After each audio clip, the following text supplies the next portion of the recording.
But I would say Seneca Hackathon is where I'm passionate about. I think mentioned in a book called How to Win Friends and Influence People. So I feel so intimidated. Trust is about validating others' perspective, validating others' emotions.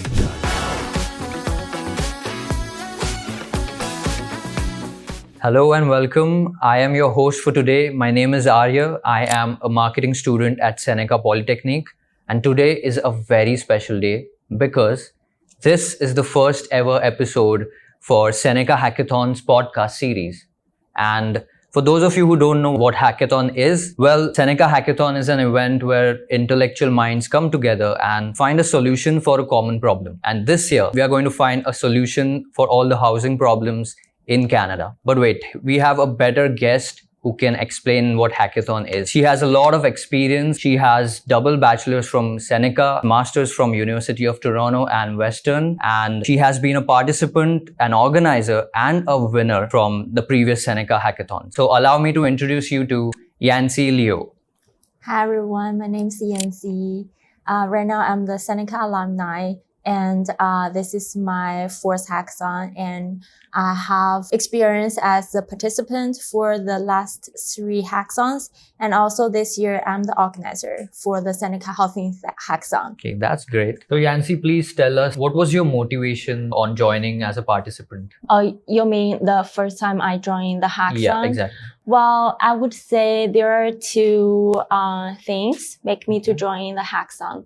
The first one is my motivation, and the other one is it's a very strong signal. It's Seneca Hackathon's advertisement. Okay. So for my motivation part, because I came from the behavioral psychology program, and for our program, we are really focusing on what we call the ABA thing. It's a applied behavior analysis framework, and all professors from our program will tell us that the ABA, the framework, is everywhere.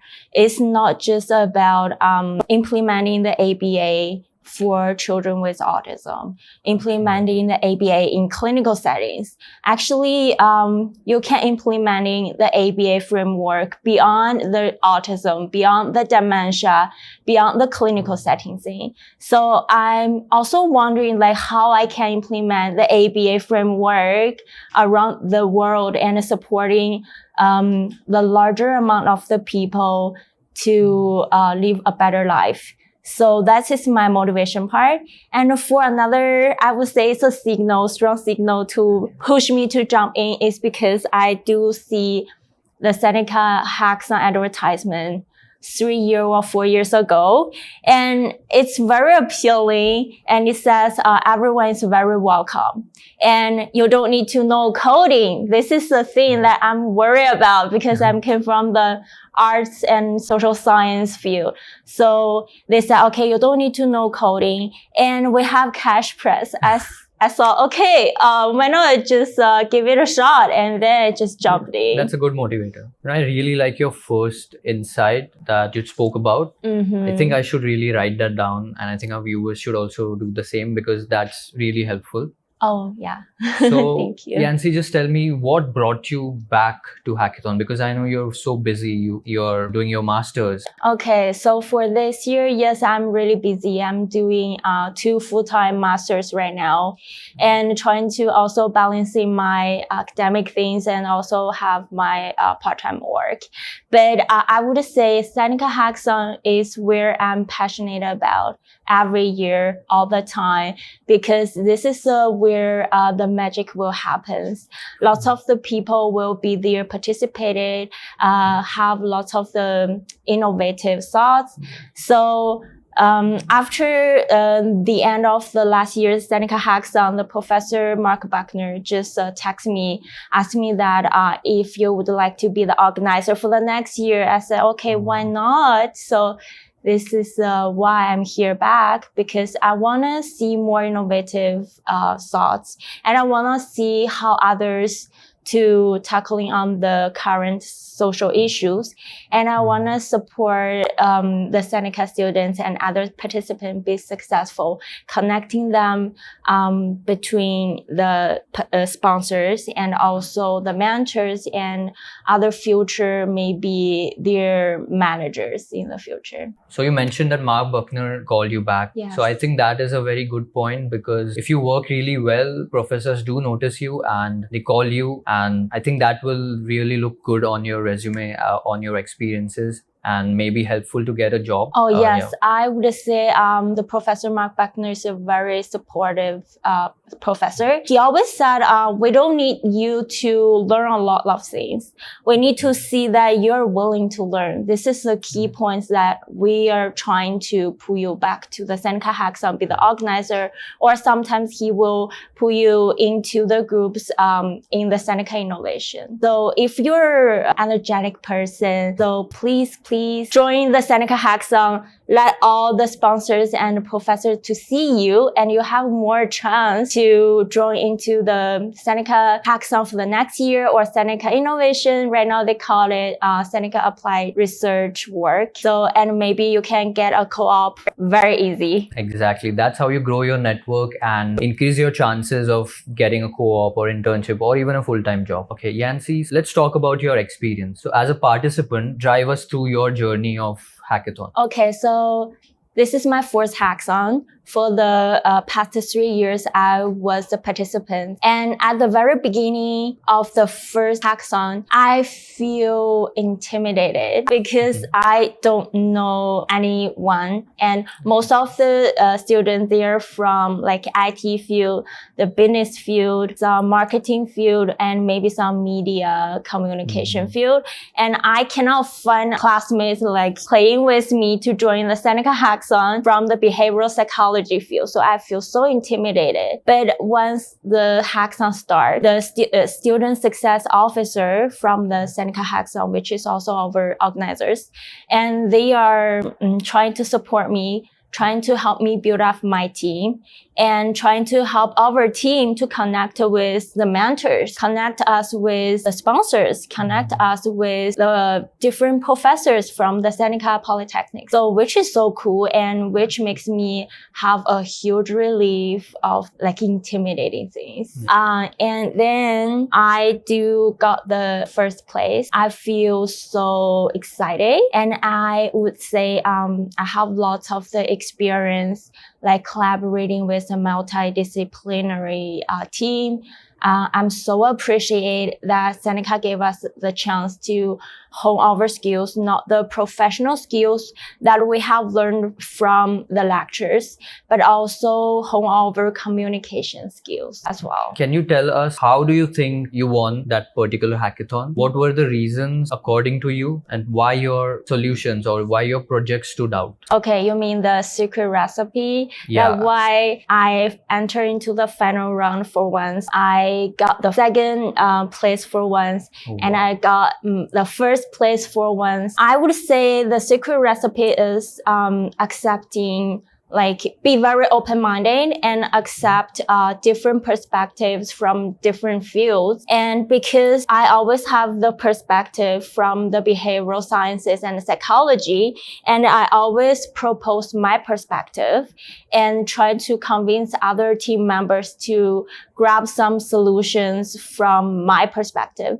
So our team always providing some very competitive solution. You came first, but you also came second. So what was the difference like? Well, I would say sometimes if I didn't get the prize, I feel a little bit upset. But that upset feeling goes away so quick because I gain more things. And I will reflect it. I know that for the next year, I will participate it again. And I would say sometimes based on the things I have learned, I need to choose the challenges that are very smart, like something I can do more. Like I always choose the fields related to the health, related to the mental health, so that I know where I can find more evidence. I know where I can do more research for my competitive audit. That's great. That's a very nice insight. So Yancy, winning and losing impacts us in some ways. So I want to know how winning has impacted you personally and professionally. Okay, I would say we're not losing even though we didn't get any prize because we learned a lot. We enjoyed it. We enjoyed lots of the free, the dinners, lunch, refreshment, the mentorship, networking. But winning do impact me a lot. So after I get the first place from that year, I think it's 2022 Hackathon. So then Professor Mark Buckner just put me into the Seneca Innovations project. And in that project, the entrepreneur know me as a research analyst. But beyond my job, such as narrow down the problem and do some applications for the research ethic board, he also asked like if anyone know the UX design, and we can just design the very first prototype, and then we can just test the marketing very quick. So I said, okay, I do, because after the first hackathon experience, I'm so into it. So I just do some self-learning online, the Coursera's Google UX certificate. So I said, okay, yes, I do have some experience and I can try. So I do stand out from that project as well. And after that project, after that 4 months project, so actually that entrepreneur just pulled me out and invited me to join the research group, which is my co-op. So I got my co-op without any applying for any jobs, do the interviews, nothing, just because I'm working hard. This is where I'm passionate about. So I got my co-op. And after I finish my co-op, so I start to apply my master's. So this is how I just pivoting from my behavioral psychology to the user experience design. So I apply for because I have enough the experience from the hackathon, from my co-op, and I have I can get the references from this UX field. So I applied for the U of T and also Waterloo University, and I got the both offers from there. So I would say Seneca Hackathon is a really good start point for me to explore my amazing journey, like by collaborating my behavioral psychology scene with the UX in the digital world. Yancy, did you expect that Seneca Hackathon will open so many doors for you? I didn't expect that, but which is so surprise to me. And I would say most of the Seneca Polytechnic's faculties are so supportive. They are willing to see us to be successful. So they provide lots of the opportunities to me, no matter it's a volunteer, it's a part-time paid job, or the co-op. So they just advocate for us. So for my job at the Seneca Innovation, actually at the first several months, it's the volunteers. It's not the part-time paid job. But eventually, the Professor Mark Buckner just advocate for me. And he talked to the entrepreneur. He talked to lots of the stakeholders and the people like the staff members in Seneca Innovation. And he said, okay, Yancy is working so hard, and I think we should apply for some relative fundings and pay for her. So eventually, they got the funding from that project and they pay for me retroactive, which is so cool. They're so nice. So you basically just went with your flow and you found different opportunities and you grabbed all of it. And that has made you so successful. Yeah, I would say it's still really hard to making the choice because I need to manage in both the study in my behavioral psychology and also managing another study in the UX. And it's so hard to give up one part because both are where I'm passionate about. And I do believe in the future, the implementation of the behavioral psychology will just beyond the clinical setting and will collaborating more in in the IT field. Okay, Yancy, so let's talk about the shift in the perspective from being a participant to being an organizer now. I would say that's a huge difference, and it's a really eye-opening. And as a participant, what we need to do is just we see the challenge set, and then we start to do the research and to do the competitor audit, and then brainstorming and do our the videos, do our prototype, whatever we need to submit. But as an organizer, we need to not just working harder, that's it. We need to balancing between the student's perspective and also the sponsor's perspective. For example, we need to make sure this challenge set is very narrowed down, make the sponsor really test their thoughts to fit their needs. But also we need to make sure this challenge set should be feasible for our students to actually brainstorming some solutions. Right. So this is a kind of balancing. We cannot make sure just, okay, all we want to do is just listening to the sponsors, but ignore the students' experience. Right. So or we cannot say, okay, all we need to do is just satiate the student experience to make them to having fun. That's it, but ignore the sponsors' the needs. So it's I would say it's very fun to be mediating and negotiating as an organizer. And I would say I learn a lot as an organizer. It's not just my professional skills, such as my behavioral psychology skills, such as my UXD skills. It's more about communicating, how I can just make this person to agree with me, how I could convince this person to grab my ideas, but also respect this person's perspective. Mm-hmm. That is something that I have to write down. So you're saying that communication is the main thing that you learned as an organizer, right? Yes, it's a very essential skill for us to learn. Yeah. For example, you have a team of 5 people and like you will definitely have different opinions, but at some point in time you have to agree with them even if they are wrong. I think you should talk more about it because you know it better, that how did you manage? I would say, yes, you are right. It's really hard to make one final decision around the table.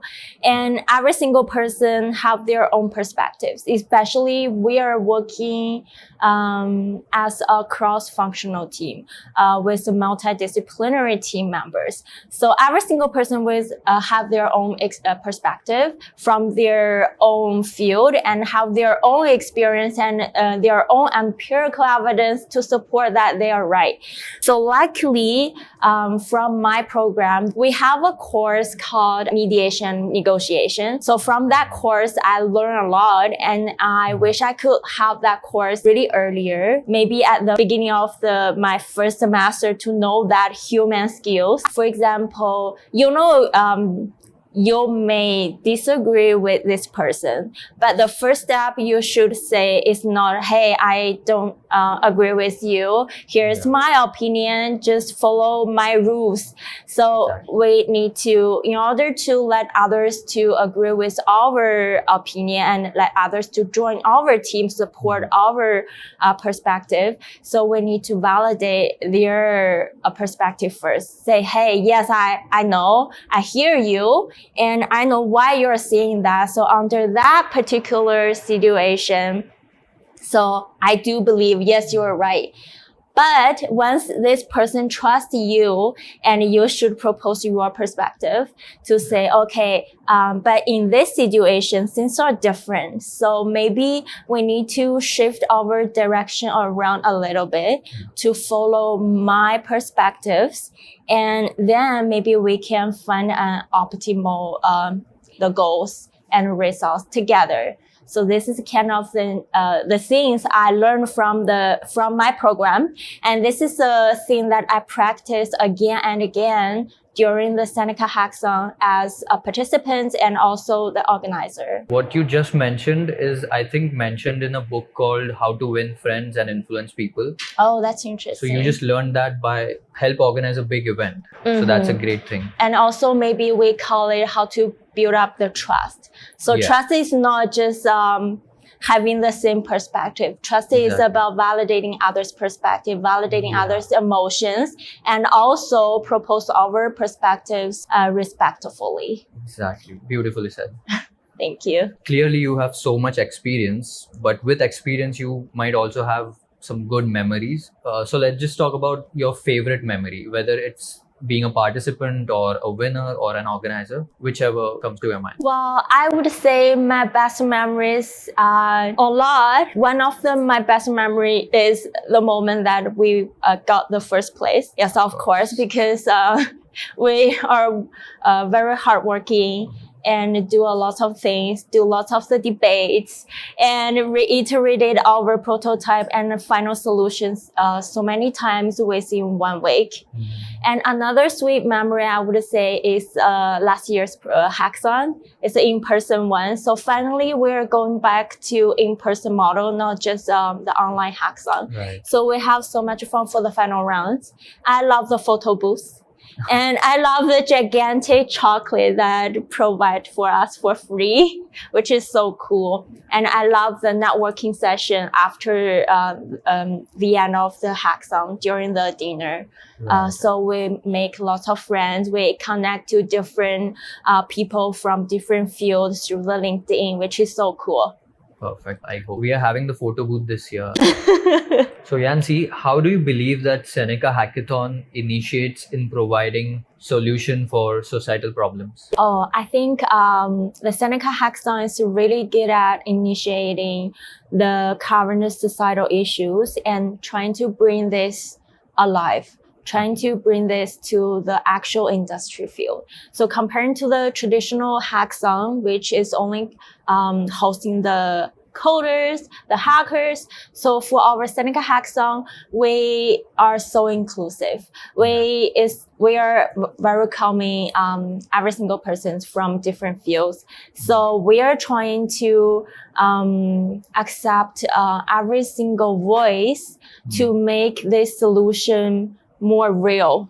And then we're helping the entrepreneurs and other sponsors to leverage this chance to test their initial thoughts, to see, okay, whether these thoughts work or not. So sometimes Seneca Hackathon is just the first step. So after that, if the sponsors and the hackathon participants works very well together, they will figure out some feasible solutions for their societal issues. And then we will bring this topic and this project to the Seneca Innovation.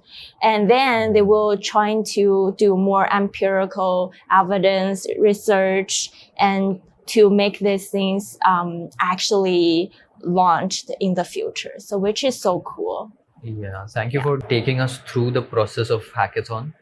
And this just gives an insight that Seneca Hackathon is so different from the rest of the traditional hackathons that are going around in the world. Yes, exactly. So Yancy, now we have came to an end of our podcast, and there are just a few questions that I want to ask. For example, a person wants to join hackathon, but they're hesitant, okay? But they have this urge to make a difference. What advice would you have for that particular person? I do feel that people's feeling because I was a person feel intimidated before I participate the first hackathon. So I know, okay, that's okay if you feel intimidated. But do help yourself to register our Seneca Hackathon.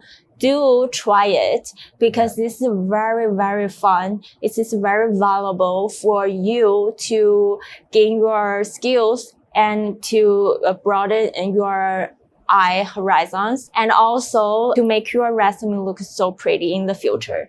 And I do remember, although the first time after participating in the hackathon, I didn't get the first place, but I do have my hackathon experience on the resume, and I do get an interview from the IBM because I do talk with the interviewers, and they said yes because most of the HR, they will see if you have experience from the hackathon, they will guarantee you to at least get into the another round.